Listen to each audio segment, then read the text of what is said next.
Inflation has already risen to the highest level since the early 80s, but is set to climb even higher from here. Joining us now is John Williams. He is a founder of ShadowStats. And John is an economist who is calculating inflation based on his own data and based on the metrics that the government used to use before they changed their methodology. John knows the things that the economy is not growing as quickly as is reported and has some grim news for the outlook of where we're headed. John, welcome back to the show. Honored to have you on Kitco. Dave, thank you so much for having me. John, let's start by talking about inflation first, and then we'll talk about your GDP forecast. Now, inflation is something that you've been tracking actively for a long time using your methodology. Well, not quite your methodology. You've explained to me in prior interviews that you're using the methodology that the government used to use before they've made an adjustment. Can you explain how that works? Sure. Back in the early 1980s, the federal government decided that it was going to change the way the consumer price index was calculated because inflation was rising more rapidly than they wanted to see, and it meant that they had to have higher cost of living adjustments in the year ahead for people on Social Security, with the effect that if they could somehow bring down the reported CPI, it would reduce the cost of living adjustments that they would have to make. And I took offense at that because the whole concept of the consumer price index was to measure constant standard of living and to give people an honest adjustment to their Social Security payments or anything else that the government paid out. So when they started changing it, and before 1980 it was pretty stable and consistent. After 1980, the biggest change was they looked at housing, and where there had been a component in the housing cost reflecting the cost of owning your own home, they changed that to the new concept of homeowners equivalent rent, where the government would estimate how much it cost you to rent your own house. And then the monthly inflation rate was determined by how much the government determined that the homeowner would raise his rental rate on himself.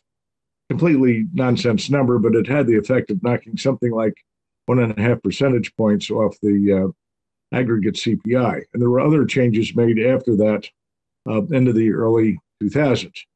And if you look at what I did was just try to reverse engineer the changes that the government made. And over time, allowing for things to pretty much stabilize in the 2000 year frame, 2000 to 2010, that right now you're looking at an actual CPI that is closer to 7 or 8% above what the government's reporting. So the government's reporting 7% on headline inflation, and you're saying we're at 15%?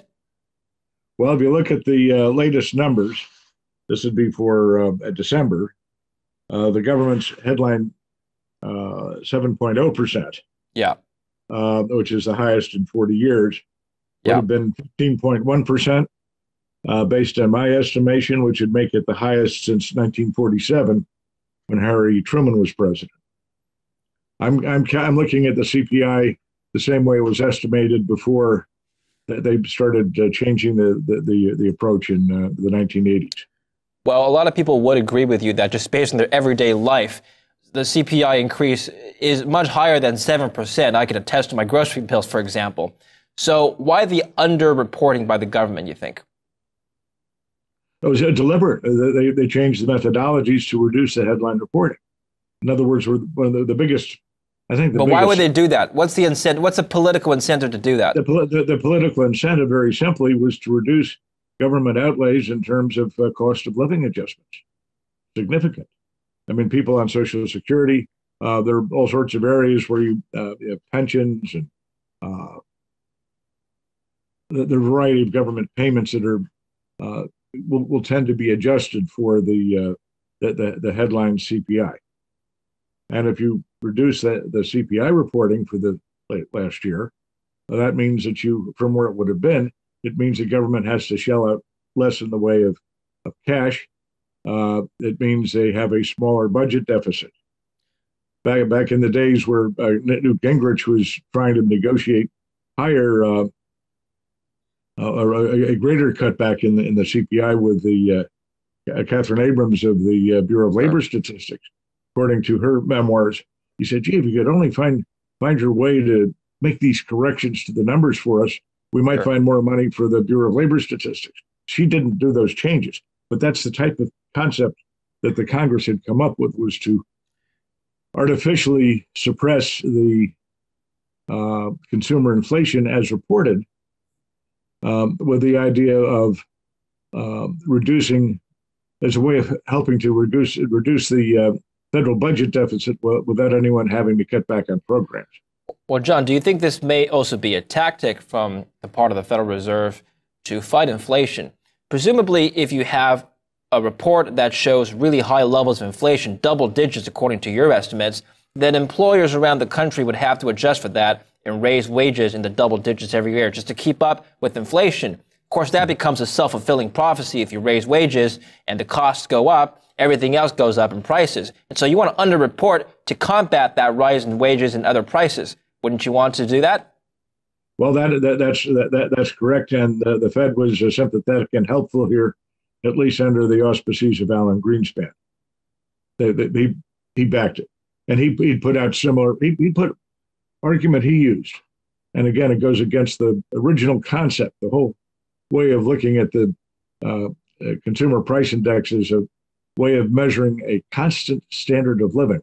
What he said was, well, look, if steak goes up in price, people are going to buy more chicken. And that may be true. But that's not maintaining a constant standard of living. The idea was to have inflation increase so that people didn't have to shift their mode of living from shopping at the big private stores to the mass shopping centers because they couldn't afford the more expensive stuff at the other stores, which has happened. The whole concept of the CPI was altered in various stages, so that right now, if you looked at it the way it had been, you'd be looking at something closer to my 15% instead of 7%. And you told me offline that 15% is not the final number. We're expecting, or at least you are expecting, an even higher inflation reading in the future, right?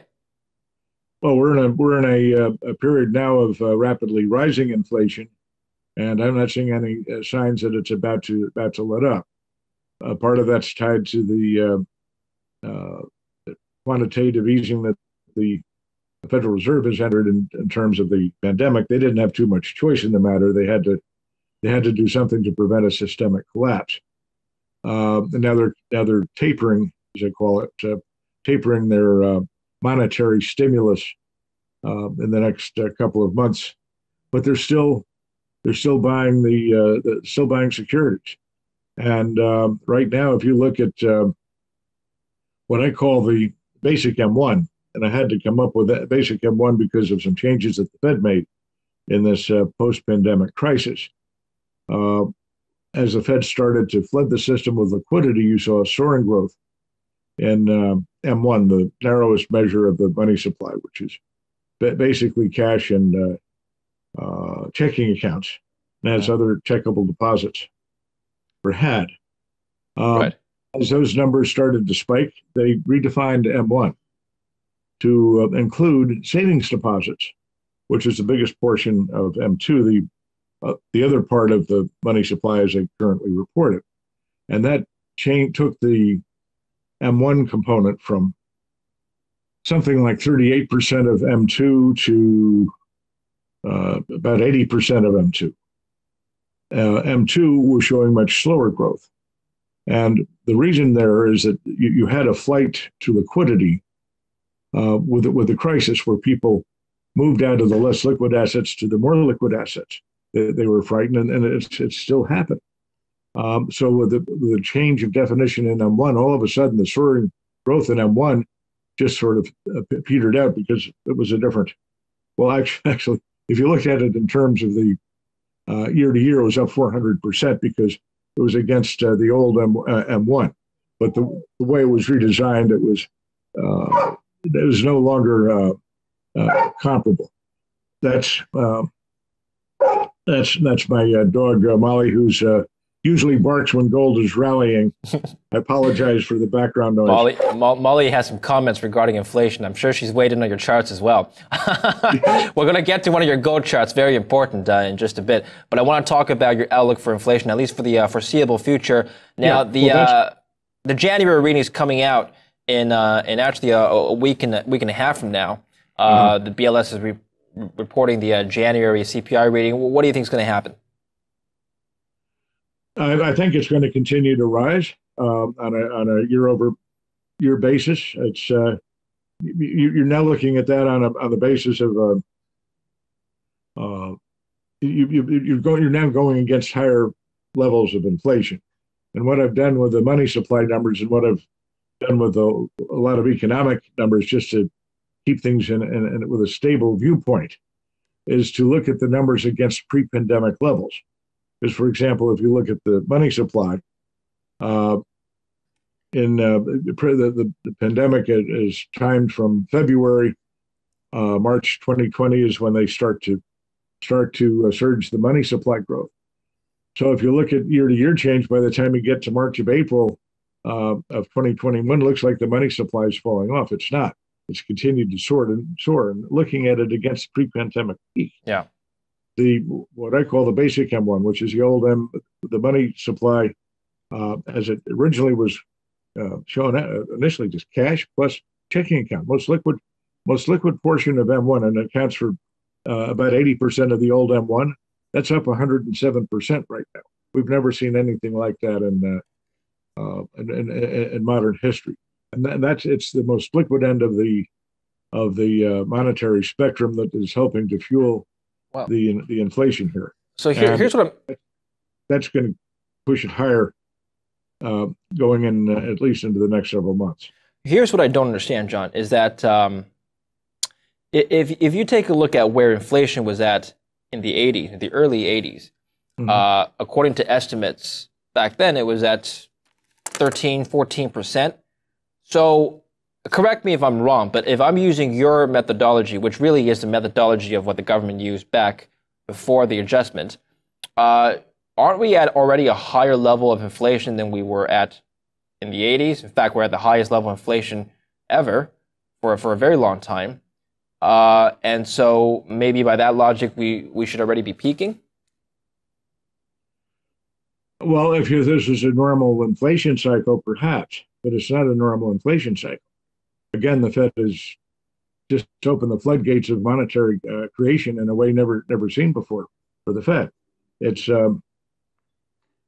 we have what you're saying is, yes, it is correct. Again, using my estimate, and again keep in mind that the changes evolved gradually here as the changes were made, with a reasonable spike of 1% or so from the early days when they changed the housing numbers. But there have been other changes made over time. And again, right now, with my number, before 1982, my index is consistent with the Fed, and after 1982, it starts to diverge. Mine going a little higher, as the Fed's rate would have done. Yes. Had they not made the changes, well, the Fed keeps moving along. Yeah. And what I found is when I first decided to plot my chart against my number against gold, there was a remarkable relationship there. It shocked me. And I went back and checked the numbers, and where there's a coincidence here, pure coincidence, is that when Nixon went off the gold standard in 1971, the CPI was around 78, 79. That's the current CPI, which is now it's 100 based on the average 1982, 1984. My numbers are based on the CPI. So before 1982, my numbers are the same as the CPI. I only have modified it for changes after 1982. Mm-hmm. So my index also is on the same basis as gold when Nixon went off the gold standard. And if you plot them together, what you'll find is that Uh, my numbers generally are of a magnitude that gold has reached by it under its own accord in normal trading or whatever trading it's gone through over the years. And I view that as a confirmation that gold indeed remains the best measure that you can find of inflation. Does gold lag or lead inflation? The price What I of found gold. was it actually led inflation. It varies a little bit over time, but generally it tends to lead. Okay. Now, the markets play around with gold. There are people who the central banks don't like the concept that gold's rising because it means they're doing a bad job, and Yeah. the people on Wall Street like to play games with it. But if you look at it over time, uh, gold is the best preservation of wealth that Well, anyone's ever seen. let's maintain that assumption that the gold price leads inflation. What we've seen in August 2020 was a spike in the gold price to its all-time high. Now, that has preceded higher levels of inflation that came the following year. However, Yes. gold did come down following August 2020. Is that an indication then that inflation is also set to come down? It could be. Again, there's not a perfect relationship here, and again, from what I've seen, there's been a lot of market pressure and jawboning, trying to discourage gold as a safe haven. That's been common over the years with the Fed. Uh, Central banks see the price of gold rise. The general presumption is they haven't been doing their job. They're beginning to create inflation, and the Fed has done a great job here of creating inflation. They knew what was going to happen. They can't be shocked by it, and it's very difficult for them to pull it back, as they're trying to do now. Uh, give it time. We're not looking at a straight month to month correlation. Right. It's a big picture. I understand. Finally, I want to talk about your economic outlook. You also calculate GDP according to your own methodology. And according to the ShadowStats alternative method, I'm looking at your chart here, the annual GDP growth in the U.S. is lower than the government's report. In fact, it's lower by a significant margin. According to your estimates, we're actually in still negative growth territory. Can you explain how that works? Sure. The GDP, again, is another area that has been modified over time in its method of calculation. And the big area here, which also ties to the CPI, is in inflation. Because if the GDP's, the basic number, the nominal number, is a hard number based on what's out there. It's the non-inflation adjusted data. But if you want to look at how was this year against last year, and we saw 4% growth in inflation, that's difficult to assess. So the way the numbers are prepared, they're adjusted for inflation so that you're seeing what they call the real movement in the goods. And there's a couple of benefits to having understated inflation. Number one is if you're making inflation adjustment payments to, let's say, people on Social Security from the government standpoint, that reduces the cash outlay. From a political standpoint, if you understate the inflation being used to deflate something like GDP, you end up with overstated growth. And that's exactly what's happened by about 2 percentage points. They're different inflation measures, but it's the same concept. Mm-hmm. And what you'll see is that using that differential, my number is growing. It was up in the last quarter, but it has not fully recovered its pre-pandemic level, where the headline GDP did. And I'll contend that the headline GDP is out of whack here. Looking at a government number, which I do think is a very good quality one, and that's payroll employment. It's the only number right now that's being, I think, reasonably well surveyed. Take a look at the Bureau of Labor Statistics. That they survey unemployment, for example. But when they survey unemployment, they used to go out and they talk to people in the field. They can't send people out in the field now. They do it by telephone. They admit that their numbers are not of particularly good quality. So does Chairman Powell. But the payroll employment in the United States is a hard number. That comes from companies who are employing people and paying payroll taxes, reporting the payroll taxes to the government. That's right. That's not limited by the pandemic. And payroll employment is as broad a measure of the economy as you'll ever see. Right now, it's 2.3% below its pre-pandemic level. It hasn't recovered by 2.3%. And putting that in perspective, I looked at pre-pandemic, again, here's the same as pre-recession. I looked at every recession back to World War II in the United States. And if you look at the level of payroll employment against pre-recession peak, where we are right now, down 2.3% is deeper than the troughs of 5 of the last 8 recessions back to 1957. This is not a recovered economy.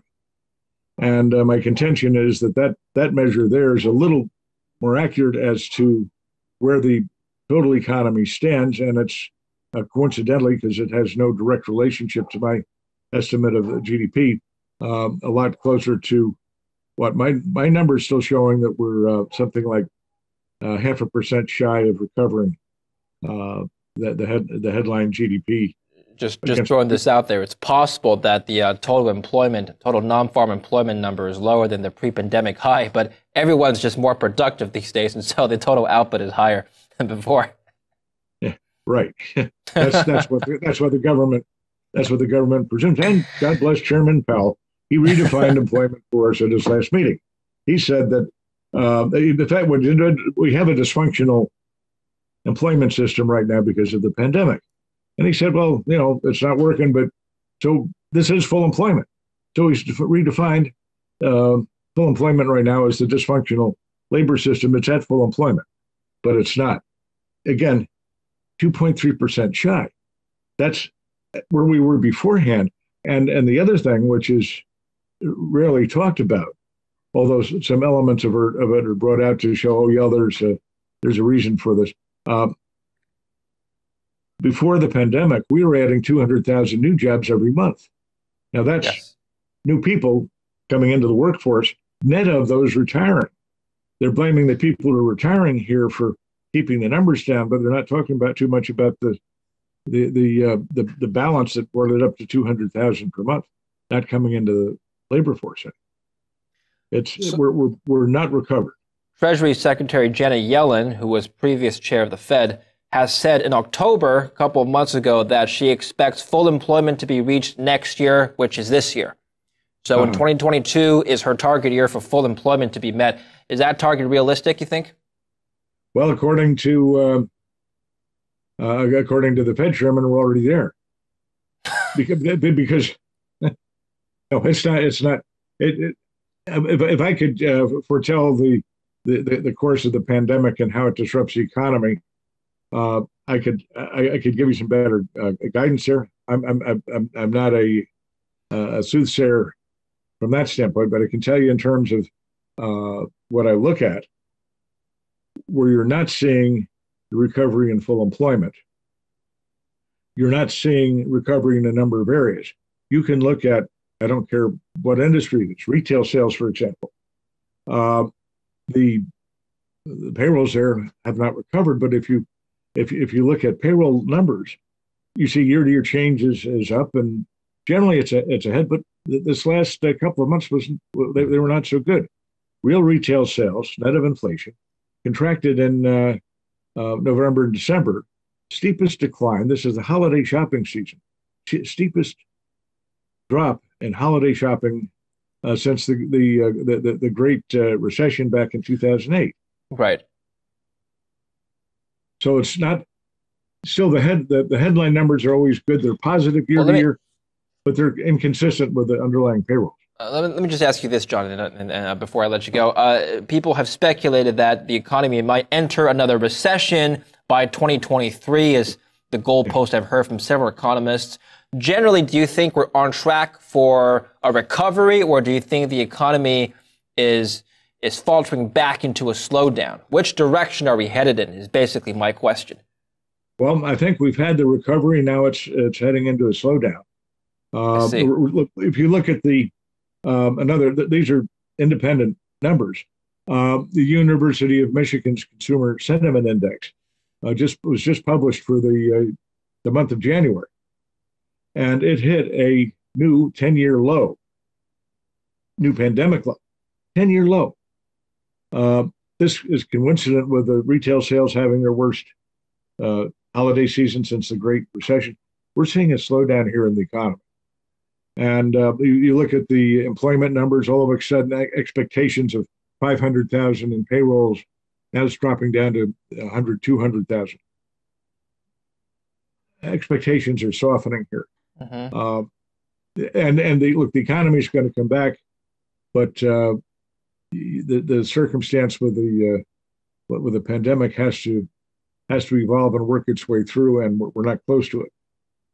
The Fed was going to spike interest rates middle of the year. If you went back to the last, not the current one, but the last FOMC meeting. This meeting, they decided, well, we're going to get to a point where we can raise rates, but we're not going to time it. Okay. They're backing off. I think you have a lot here to work out. Yes, I think we're going to fall into another recession, probably already have. But the National Bureau of Economic Research, which defined this one as a 2-month recession, because that's how they only define the recession to the point where you hit the trough. That was 2 months. And we haven't, although we've recovered on the headline GDP, we haven't with employment. And they've said up front, if this falls into another recession, and they were anticipating that, we're going to call it a new recession. So it'll be a new recession. All right. Okay, so higher inflation, potentially new recession. Basically, we're entering an era of stagflation. That doesn't sound great. I hope your dog Molly has some better news for us next time. But so far, you've painted a grim outlook for us. John, I thank you so much for your analysis and your time today. Thank you for being on Kitco. Honored to have your thoughts. Thank you for having me. Appreciate it. And thank you for watching Kitco News. I'm David Lin. Stay tuned for more.